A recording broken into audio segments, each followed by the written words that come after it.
Hello guys, back to my new blog. আজকে হচ্ছে রাত্রেবেলা ভিডিও করছি। আজকে প্রচুর বৃষ্টি পড়েছে আর আমি এখন আছি কোথায় যেন ছাদের উপরে। এখন বাচ্চা রাত 12টা।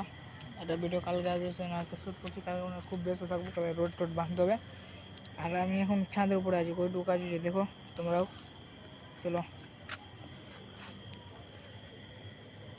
এইটুকু কাজ হচ্ছে, রোড বিছানো হয়েছে, খালি বাঁধতে হবে।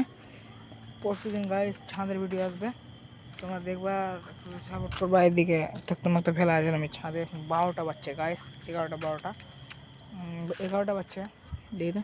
11টা বাচ্চা গাইস, তোমরা একটু সাপোর্ট করো। আমি রাত্রিবেলা ভিডিও করছি, কিন্তু ডেলি ছাড়বো। আজকে বেশি বকতে পারি না, ছাদের উপরে আসি। চলো আমি এখন নিচে নামবো। এই যে সিঁড়ি, এটাতেই চাপছি আর নামছি। চলো তোমরা এখন লাইকটা সাবস্ক্রাইব করে দাও, আমি চললাম নিচে, তোমরা দেখতে থাকো। আমি আর বেশি বকবো না, সাবস্ক্রাইবটা করে দাও আমার ডেলি ভিডিও দেখার জন্য। আর আমার মা ঘুমিয়ে আছে বাড়িতে, আর কিছু বলতে পারবো না। টাটা বাই বাই, আর কিছু বলবো না। কালকে আবার আসছি। ওকে, পরশু দিন আবার আসবে, কালকে আসবে ছাদের ভিডিও দেখতে থাকো। ওকে, টাটা বাই বাই।